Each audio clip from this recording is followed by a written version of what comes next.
Hello, everybody, and welcome to the Gray Zone. My name is Rob. My name is Silas. My name is Christian. And I'm Raouf. Today we're going to be talking about the movie Uncut Gems. Say anything? It wasn't as stressful as everybody said it was going to be. They all said it was going to be stressful. Then I texted my girlfriend, and she said it was going to be stressful. I've heard it was going to be stressful from other people. Christian, I mean this in the greatest way. You deal with a lot of stress between people yourself, so I feel like you can, manage it better. That is true. I do. I do deal with a lot of pieces happening all at once, stress between people. You make 3 plans a day, trying to figure those out. You're notorious, but you're good at that. So I will give credit. Watching it the second time, not under the influence, was a lot less stressful. That's very true. It was easier to keep up with. Yeah, so Rob and I watched it already once, and then Raouf and Christian just watched it. And then, so Christian, you gave your thoughts. Raouf? It's the most New York movie I've ever seen in my life. Ghostbusters? Not even More than Ghostbusters. That's why I said The Departed, because that was the most New York movie I could think of. This is the most New York. It's like everyone is trying to do a comedy New York accent, except it is just their New York accents. Jesus. I'm walking over here. I'm like, haha. It's like, I thought, it must be an Adam Sandler movie because it sounds like a fucking comedy. But no, it's not. I just kept picturing him as Little Nicky the entire time. And I was like, this is hilarious. Do we have to give a spoiler warning? I feel like we should. Yeah, we might as well. Before we get into the movie itself, spoiler warning alert. That's what they're called. Spoiler alert, yes. I'm relieved that it is over again. Yes, I would say that Silas sounds like he has the strongest opinions here, so why don't you open up? Listen, it's a stressful movie, all right? And say what you want about the cinematography of it and everything. Ultimately, if I had the choice to not watch it again, I would take that choice because it's one interaction after another where the main character, Howard, he is just taking L's. He is burning bridges. He owes this guy money. He owes that guy money. And he takes money and he bets on other things so he can get more money so he can continue that chain of just tomfoolery. There's just a lot going on. There's very few much breaks in the film. Yeah, I don't think the first second of silence, once the movie proper began, came until 10 or 15 minutes in. Was the first second where no one said anything. A second. Yes. Yeah. You know how I know I wasn't on the episode, but you guys talked about the rock in Parasite. Yeah. This also had a very similar theme to it. I mean, there was something special about this rock because it was very expensive. Yeah, he says there's a lot special about it. It was expensive as opposed to the other rock. Yeah. But thematically, I viewed it as the monolith from 2001: A Space Odyssey because wherever it went, it ended up making people crazier and crazier to the point at the end of the film where it reaches its apex. I'd like to agree with you on that, but The Rock wasn't even a main plot line now it was part of the main plot line, but the main theme wasn't about The Rock. No, it's not. It's not about The Rock. Just like 2001: A Space Odyssey really isn't about the monolith. Right. Okay, the monolith is just a theme there that represents kind of like greed and the willing to kill each other for this an object. Well, definitely. And as it travels, as the opal travels, it seems to invigorate that with it. That's and true. It's not that Howard's life wasn't already like that, but when that came into it, which is where we're following it, because we follow it from its mind to its conclusion, it's like a trail of chaos we follow. We're following the rock. That's very true. Now, and I say that thematically, not I get literally. it. I know what you mean. It definitely has those ties there. Now, I gave my opinion on this. I mentioned I was going to tell you guys what kind of plot this is when we were watching the film. What kind? This is what we call an idiot plot, which is to say a plot that can only happen if all the characters are fucking idiots. Which, okay, I mean, I'm following you, but... Howard is an idiot. Yes. Because he blows all of his fucking money everywhere. Everywhere. Arnold's an idiot because he keeps giving money to Howard. He keeps giving money to Howard, and there's a point where it's like, this is a dry rock you're trying to squeeze. Or it's just a rock you're trying to squeeze. KG, Kevin Garnett, is an idiot because it's a fucking rock that he's also gotten all wound up about. The father-in-law's an idiot because he gets himself wrapped up in the shenanigans of them. I'll bet he is just trying to help his son-in-law. His fucking mistress is an idiot because if I were her, I would have taken the chance to dash immediately. It's like, oh, this guy's done with me. Fuck yes, thank God. Should have stabbed at the weekend before he was famous. Yes. Yeah, it's true. And then even his soon-to-be, well, now ex-wife, in the show, Harold's wife, soon-to-be ex-wife. Well, now just widow. Yeah, not just widow. She's an idiot because she should have left him eons ago. Because holy crap, that Harold's character was a mess of a character. But he was also a master of keeping things right on time. Just barely strung together. Oh, Yes. very. Because you can tell he's been doing what he's doing for years. Forever, probably. And it doesn't catch up until he's in his presumable late 40s. I think he's in his 50s. I was going to say late 50s, or mid to late 50s, but I don't know. They don't really give it an age. No. But The film starts... He has a fairly young kid, though. Yeah, but he also has an older daughter. Yeah, He does. Who the kid knows? was probably like 10. I would say. I have no idea. I don't know. Whatever. Mid 40s to mid 50s. Midlife crisis. Somewhere in He's there. trying to get some crumpet Oh, on we the didn't side get it. with the mistress who's half his age. But clearly he's been doing that for a while. Yes. So Rob, what's your take? Oh, no, you know what? Christian, what's your take? First time? I think it was a fun and exciting movie. It actually made me laugh quite a few times. I thought there are a lot of movies that make me stressed out, and usually that has to do with like relationship things and awkward situations. But there wasn't too many actual awkward situations, No. at least portrayed that way. No, because he yells his way through every scene. And so the stress in the movie made me laugh. well, it's a dark comedy. It was stressful, and it was like, this is so ridiculous. This is funny. So that's what I thought about the film. Okay, thank you. And then Rob. It's just got a lot. It's a movie that's got a lot going on. It's just a lot to keep up with. I don't know. Like I said, second viewing, I don't know if it's quite as stressful as it is just infuriating to watch unfold.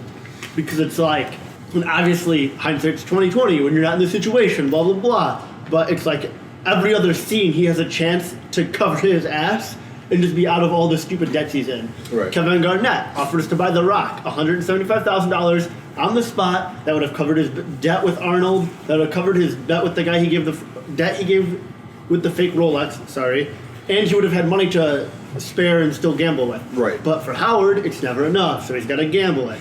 He takes the ring. He immediately pawns the ring, places a bet, and you're like, oh my god, please just use common sense for 30 the seconds. second he gets his hand on any Anything. amount of money, it's like, It's gone. put it all down, baby. It's like, what? And I can't tell if it's more infuriating that he wins the bets or that both of the bets he wins, he never sees a dollar of the money. Well, Because if he won the first bet and it actually went through, he would have been done with Arnold. Yeah. But his bookie didn't put the bet through because Arnold went.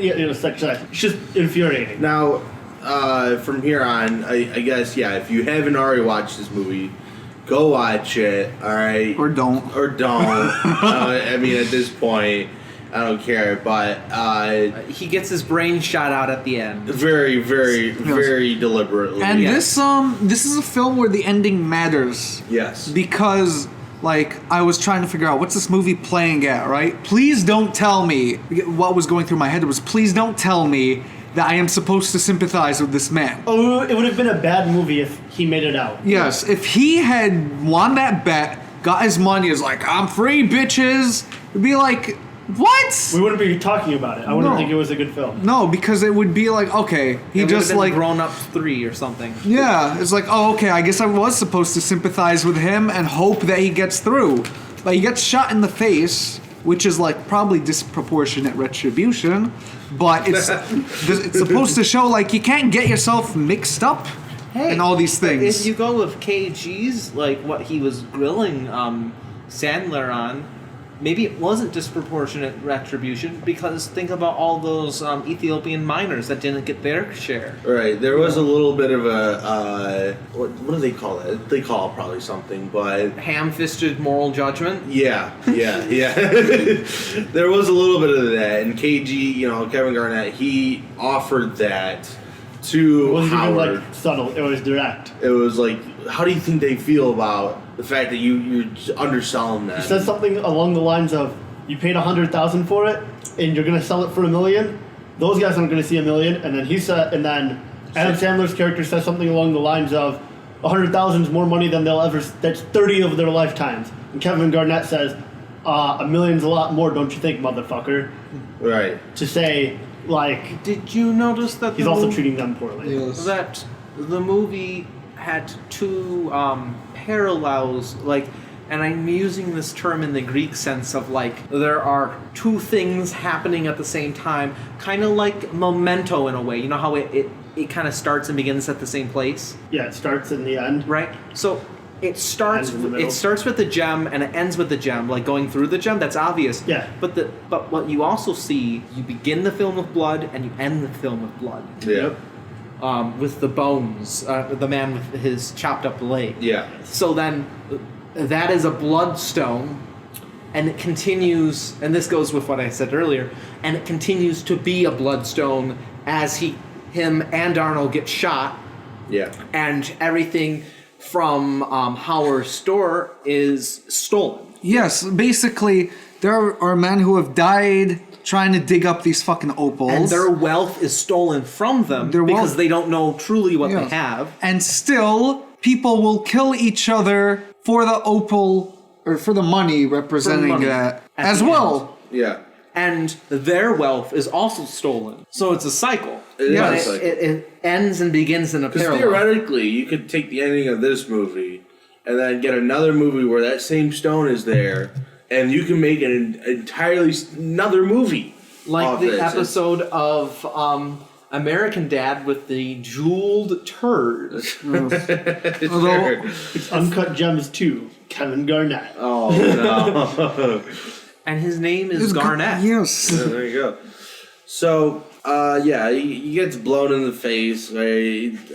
The movie presents all of these loose ends. All right, one loose end after the next. You even start the movie knowing he has a couple loose ends when people are coming up to him trying to ask him for money. He's shooing away the lower people who can't really do anything. Yeah. But He only has to respond to the dude with the muscle men. Who Right. was the guy with the crazy hair? Who uh, was Oh, bald? the like. who kept coming up to him on the Pardon streets. me, YouTube, but I'm gonna say a slur. The Super Jew.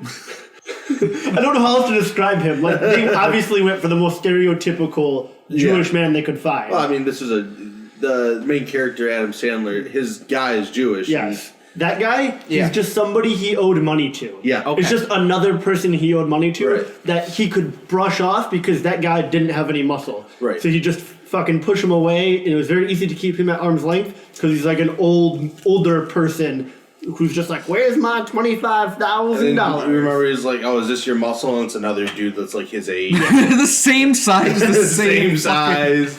Like, this is your muscle? Yeah, get the fuck out of here. So obviously, you can tell right off in multiple different parts through the movie that Harold, Adam Sandler's character, had zero empathy for other people. Zero empathy, zero sympathy. The dude that worked at his store, that he walks in. Yassi. Yussie? Yussie, Yeah, yeah. Yussie. He walks into the office when Adam Sandler's character gets the opal in the box and he's unwrapping it. He's like, man, they roughed me up out there. They tore my shirt. They were giving me a hard time, blah, blah, blah. And Adam Sandler gives no shits about this dude at all, even though he's worked there for 8 years, nearly a decade of service to this man, trying to get him some business. And then you just see camera focuses in on him and the words from the other dude blur out to the background. Yes. And while Adam Sandler is sitting in that same fucking chair near the end of the movie, he had also just gotten beat up. Yep. And he's sitting there crying to himself. Yep. So when that dude was getting beat up and Sandler sitting in that chair, he's like, yeah, whatever, bitch, I don't care. But when it happens to him, it's like, oh, boo-hoo, I can't take it. All the Very guys selfish. I fucked over are getting... Yeah, very selfish. Like, it's such an idiot plot. Like, let me ask this question. Do we have any inkling how often this happens in, like, New York? It happened a lot back in the day. Based on a true story? Is that... It's based on... Very loosely. It's like a kid, the writer's dad was like a jewel salesman in New York, and I think that's about where it starts and ends. He based some of the characteristics and idioms and all the interactions that his dad had. Boof, is Pulp Fiction an idiot's plot? Yes. Okay. It might not be based on a true story. An idiot plot isn't necessarily inherently a bad thing. No. Yeah, But it can only happen if everyone's a fucking idiot. the character, Howard's character, is based loosely off of the director's father. Yeah. But that's it. That's where it That ends. poor fucking director. If that's the case. Imagine being a jewel dealer and, like, part of your shtick is you have to have fast money, right? So you're talking 20, 30, 40 bands coming in and out of your hand on multiple times throughout the day, all right? You're trying to make a profit. You're trying to make big profit. That's fast money right there, okay? Cold hard cash. Cold hard, well, I don't know. Maybe it's credit. Who knows? But, the story is based off the early 2010s. Oh, wow, that's a weird thing to say. 8 whole years ago. Yeah, I know, right? This was 8 years ago. And it's just moving money from one place to the next. And it's that transfer that is really stressful for me to think about. That's really why this movie is so stressful for me, is because you have to really be on top of your game. And then on top of that, he's an asshole the entire time, where the only thing he's fixated on is his money, his assets, and that fucking opal. And the feeling of winning. Yeah. Well, yeah. Yes, that's the big thing. This guy is a compulsive gambler. Oh, very much so. Hooked to that shit.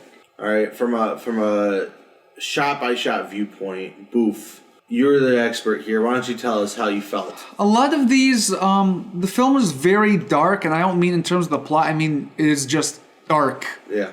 I remember the scene where they're in the car right before he gets shoved into the trunk, and there's like, you can see like 6 pairs of eyes, and that's about all you could see. And there's a lot of imagery like that. And all I could think of is, well, Adam Sandler's fucking character's in the dark, both metaphorically and literally. I don't know if that's what that was supposed to convey, but that's what I thought of. Well, most of the scenes had a bunch of people in it, too. Yes. A lot of the scenes, there was rarely a time where it was just a scene with 2 people.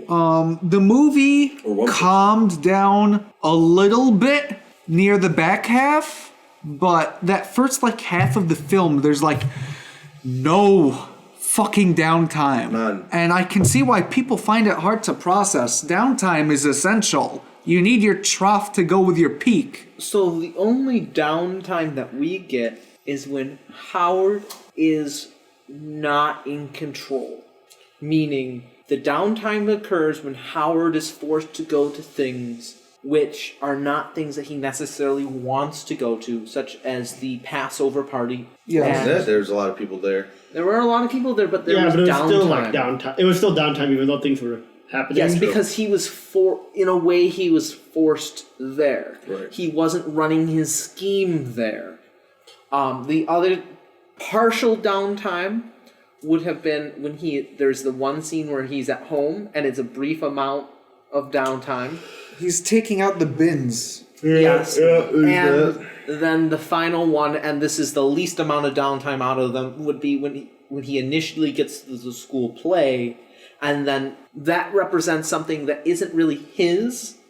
It's like his family's that he's going to, but his life in that instance actually pulls him out of the situation instead of him willingly being pulled out of the situation. Then he ends up naked in a trunk. There's also that pretty long shot where we're following the mistress right after their fight. Yeah. At the cab, and we follow her for quite a while, and there's like nothing to it. Yeah. Right. That was some downtime too. That was like over an hour into the film. But this movie's got it in reverse. Usually you have less peak than trough, but no, this movie is all peak, and it's the quiet moments where you're like, holy shit, and that was probably that had to have been intentional if these filmmakers know what the fuck they're doing. They want you to feel like you are like Howard. Your thing's never ending. Right. Yeah, because what this movie felt like was a day in the life of, or a few days in the life of, because ultimately the plot meanders a lot, and we're just like, he's like, where's the opal? It's like, I don't have it. It's like, oh, okay. And we just kind of meander around for a while. And it's like, hey, where's my shit? And he's like, oh, I don't got it. It's like, oh, okay. Another scene of meandering. You know what I'm saying? Yeah. It's just like we're following, which is why I feel the talk of the opal itself, I think it's a little ancillary to the point of the film, which is watching this man fuck himself endlessly. Definitely. I agree with that. I think that's... The opal's just there as a representation of everything going on, but it itself really isn't important. It's a MacGuffin. It could be literally anything else. Anything that's worth a fucking sack of cash, basically. And it really just it also represents the exchange, and further, it represents theft, kind of the theft and the pulling something over somebody's eyes, the quick deal. Yes. Now, do we even know if that thing was actually like Adam Sandler seems convinced? It's not. It's technically they are more valuable than diamonds. But no. Black opals are extremely expensive. Very. But not until after they're cut. Right. Uncut gems are worth less than cut gems because you don't know how they're going to turn out. You don't know how that opal looks out of that rock, and you don't know how much of that is actually opal and how much of that's actually rock, how much you have to get rid of. I think black opal is the most expensive opal, but I think it's one of the most expensive gems. It is definitely one of the most expensive gems. Could he have actually sold something like that for $1 million? Depending on how much. If they would have been cut. Black opal is $15,000 a carat. Oh wow, he said 3,000. That's because this is uncut. So I think that even the title of it even plays into what Adam Sandler's character dealt with the entire time, was that he was working with product before. He would no, Christian, that's not a circumcision joke. It is a circumcision joke. I'm pretty sure he was cut. Well, yes, this is one of the most Jewish films I've ever seen in my life. Yes, it was very... In terms of Jewish culture, not the fact that it's all about money. Get off my fucking back. YouTube comments. But it was like a very Yiddish, like comedy in that way. Because, I mean, much more Adam Sandler, much more raunchy. But it is that, like, this guy is just, like, doing all these things at the same time. And all these different people are all trying to go after him. And it's a very Yiddish comedy in that sense, except it has in fact, maybe even the ending might be like, I don't know too much about Jewish folklore, but I wonder if the ending itself is somehow based off of something, because that's like a fairy tale ending almost. Like the person just dies at the end. But like, back in line with what I was saying with the uncut gem, I mean, no, you're good. This gem that's uncut gets passed around, right, person to person, trying to get money off of it. And it's almost symbolic of Howard's life, where he just goes from one person to the next, getting all this money. And then finally, when the payout comes at the very end, when the gem is metaphorically cut, he dies, right? So that was what happened. He was offed for this jewel. So what I can read is pretty much it's not valueless, but it's kind of essentially valueless until it's cut and refined. And also, for the weird, fun tidbit, most likely the gem in the movie was a white opal. Really? I mean, if you think about it, that makes a lot of sense because where are they going to get an actual $10 million, rock from to film this damn movie? But Oh, wait, was that an actual gem? I thought it was like a prop. people seem to think it's actually a white opal, but it's like speculation. And that would make sense too, because I mean, movie sets do so much more money. Like, think about how much, and I know this was Marvel. How much RDJ made though? Oh, he made a lot of money. $50 million per movie in certain cases. Well, no, he had a deal. Not to tangent too far.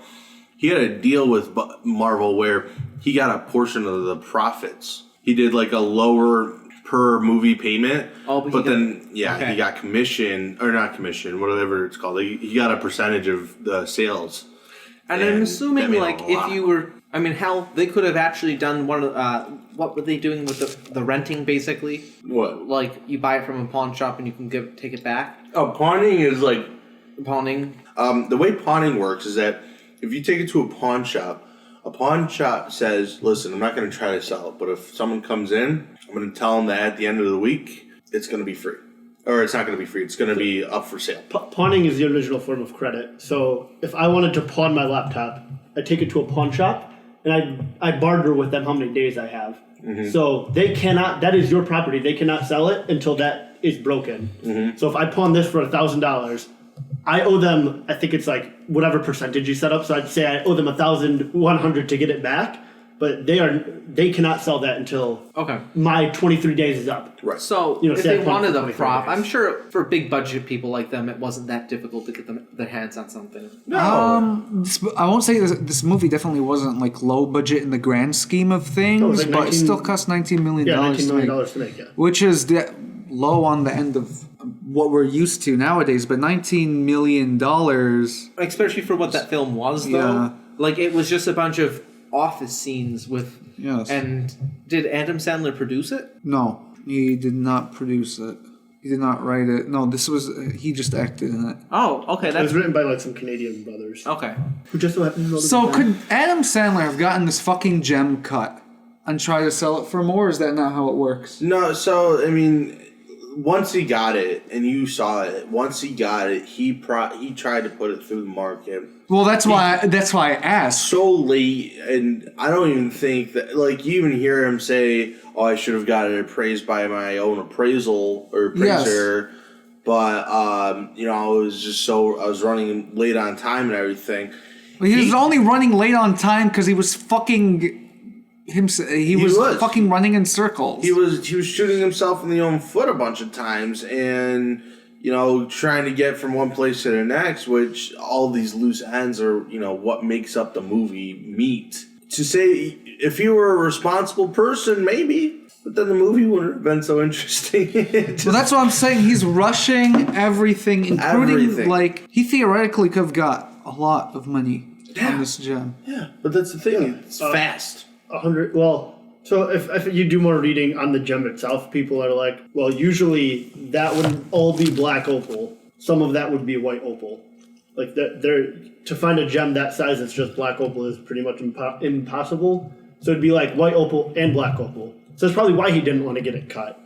Probably didn't want to get it cut. He's probably trying to get it sold value of this is black opal. It's potential. It could be worth it. Selling it on potential. Right. And gambling. A good quote I read was, a gem's only worth as much as people are willing to pay for it. So he thought that gem was worth millions of dollars. Why did he sell it for $175,000? Because that's what people were willing to pay for. Well, yes, we saw in an auction that people just straight up didn't want it. Yes. However, if it would have been valued at more... Well, yes. People might have paid more, would have paid more. Yes, but it was valued, they actually paid less than the maximum on there. Yes. Because it went up to, what, 225? It was, 150 to 225. Yeah. No, this is... It's one of those things where he just kept trying to ride out until he got the very most out of everything, and sometimes you completely miss that. Yeah. That's cryptocurrencies right there. F's in the chats for crypto people, but... I'm trying to figure out in my head how much this movie wanted me to laugh at Adam Sandler. It was a dark comedy, right? So the whole thing was based around us watching this idiot man with his dumb lifestyle completely just continue to take L after L and misstep after misstep until it just lands him shot in the face after he wins a bunch of money that he'll never see. In my opinion, regular comedies set up jokes to be laughed at and say, here, this is where you laugh. But dark comedies, the entire thing is set up that it can be funny, and it has more of a sign, laugh when you please. Yeah, it's like here's a situation, if you find it funny, and give it a chuckle. Yes. But well, other comedies are like, laugh knock, now. who's there? Banana! You can put a laugh track in a normal, lighthearted comedy. You can't put a laugh track in dark comedies. No. You can't, it would just be weird. It would be weird. You can put a laugh track in whatever you want. Why are people laughing at that? That would make it even more surreal. Can you make an American Psycho that has a laugh track in it? Yeah, sure. I don't know. Does anybody else have anything profound to say? See, well, I'm trying to run through the movie in my head because, okay, what do we say is the point of this film? It's a day in the life, right? And it shows the idiot tract that you were talking about earlier, the idiot life or characters making their choices and failing these things that they're trying to do in their life. And I mean, ultimately, I just think it's I don't even know now I'm thinking about it. I don't think there was like a broad point. Was it just do not be like this man? I think the moral of the story was pay your debts. Yes. Yeah. Pay your debts and don't gamble, because regardless of if you win or lose, you'll lose the karma battle. It's also like, I wonder if that gunshot was just like, oh, you want to pay off your debts? You fool. It was a tension release. I don't know. It was. Your life is debt. Like, I wonder, when you think about it, where would Adam Sandler's life have gone if he just paid off all his debts with those winnings? Well, I think the point of shooting him was the fact that, is he actually going to pay the debt? Fuck it. I'm just going to steal from his store. Right. Like, he could take that million, I don't know how much he won. I don't remember if it was a 1,200,000 He could have literally just taken that money and disappeared. He could have just went and fucked off. Because that's life restarting money somewhere else. That is true. So I think the gunshot said, I'm done with, it did a lot of things. I'm done with you and your bullshit. I'm done with this movie and its bullshit. This plot is over. I'm getting my money. End of story. Because the guy who's supposed to get the money dies anyway, so it doesn't fucking matter. Well, but the goons are done with all the bullshit, and they end any possibility of Howard running them in another goddamn circle by blowing his brains out. Well, the goons represent us as the audience, watching all of this happen. And, me as an observer watching this movie, I could only think at any point, how much shit is he going to get himself wrapped into that he can't just get himself out of. Right. And he keeps making the same mistake of continuing to take his leave from responsibility and going and doing something else with the money that he needs to pay off people with. That's the thing, right? Like, when I think of, what would this guy have done afterwards? You know what I mean? Like, realistically, maybe like Rob said, he would just fuck off and run away. But even if he paid the debt, it's like, the debt... I think he gets... Well, I don't think he gets off. We know he gets off. Right. On this shit.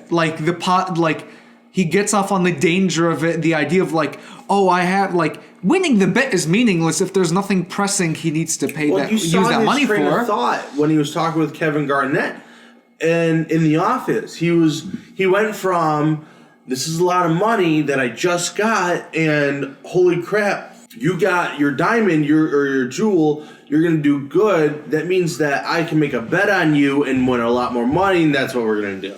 His train of thought literally went from, while it's a lot of money, to, okay, well, I'm going to get more money out of this. Did you notice that he was bad at betting on interpersonal relationships and calling those bets too? Yes. And he was good at betting. He was good on betting on money, right? Yeah. He was actually quite good at it, but he was very bad at betting on interpersonal relationships, and they all ended up badly. The relationship that he had with his wife, bad. The relationship that he had with his mistress, bad. His main man at the shop. His main man at the shop, bad. His daughter, bad. His eldest son, he bet that by taking his son up to the room, he could use the bathroom in the neighbor's apartment, and he was like, as long as he doesn't see my apartment, he'll be fine. And then the neighbor ratted him out, and so he lost that bet. He lost the bet with Arnold twice, in a way, with the goons, but he was also very bad at figuring out, because his stepdad. His stepdad, his father-in-law. right? Gooey. Now, the one thing that I wasn't quite sure is his mistress, was she actually going to cheat on him? No. I You can didn't see think that so. in the interaction with the Weekend. Yeah, she was like, good at pushing him away. no, you can't do that. So, Although she touched his dick. yeah, well, I think you know, as a mistress, Anyways. she was in the line of work. but with that in mind as well, he was not good on calling that, because he thought he bet wrong on that, because he thought that she was actually cheating on him. Mm-hmm. So every single interpersonal relationship he had, He lost the bet on it. Yes, he bet poorly on. The messaging on that relationship with the mistress felt a little muddled, though, because when they go to the cab, she says something like, "Oh, you know what this was." Yeah. And in my mind, I was like, "Oh, okay, we've established that this is just some bullshit, relationship." But then later in the film, she's like, "Oh, I got your name tattooed on my ass," and all this. I was like, so do we know what this was, or what do you think it is? In my opinion, it's also clearly not her after his money, because plenty of other men were interested in her who had more or equal to money, technically more money than Adam Sandler. So he used her as a release mechanism, and I don't even think he was conscious of himself using her that way. He fell into her arms in a way, because she didn't fall into his arms. He fell into her arms is because of how chaotic his life was, that strangely enough, his mistress was the only solid pillar in his life. Honestly. And he bet poorly on that too, with everything else, as I said, he bet wrong. But he bet wrong in the opposite way with her. While he was trying to patch things up with other people, he was actively destroying the relationship with her. So it was inverse, but it was still him calling the shots wrong. Yes, definitely. And So what am I supposed to make about her getting away with the money at the end? Because she got away. we don't even know where the money goes at this point. Well, right. Yes, because technically it should go to his wife, because they're not divorced yet. Well, here's the thing, though. That wasn't his money. There's no way of tracing that to him. He was given that money by Kevin Garnett, and that money immediately went to go bet on... But legally, if they were to do an investigation to Kevin Garnett and was it taken into questioning, it could probably be traced. There is a trail. Probably. If there's... Depends on what his will says. It does. It does depend on what his will says. And if people want to uphold that... Yes. See our previous last video. But like Rob said, that's life restarting money. Right. Yeah. You could probably fuck off somewhere. She probably could just does. fuck off somewhere. She probably does. If she comes back with all the money and there's no one there. Or the goons got her. We don't know. We don't know. And that's left ambiguous. And I guess that's the final bet. Because our plot ends when Howard ends. right, and Howard dying Slightly after. was the catharsis. In fact, I don't care where the money goes at that point. And as the viewer, as the goons are also the viewer, representative of the viewer, watching this whole life of shambles, and then being locked in that cage. Locked in the cage is how I felt watching that movie. Because you want to see what happens, right? And you're watching basically that TV, right, from that cage of this life that you cannot affect, and wanting just to end all the stress, right? Yes. And then the goons coming out, and immediately, it's great, bam, right to the face. Yeah, Christian missed it. I know, he turned to say something and then missed the gunshot. Yeah, because they take 0 seconds. They get out of the cage and fucking shoot him right in the There's back. 2 steps. There's more steps to lay up in basketball than there was taken there. So, but we're coming to a close here. But Yes. before we wrap up, I want to say one last thing about how this all ties together. Again, with KG, right? Yeah. So the last bit, and I just thought of that about this, is that Adam, in a way, steals from him even more because it's only KG's labor. KG buys a stone, which gives Howard/Adam the money to place the bet on KG, and it is KG that makes him all the money. In the end, and so KG, in a way, he bets on his ability. And just like how he was trying to push up in the auction the price on KG, he was successful in that. Yeah. Only lost money there too.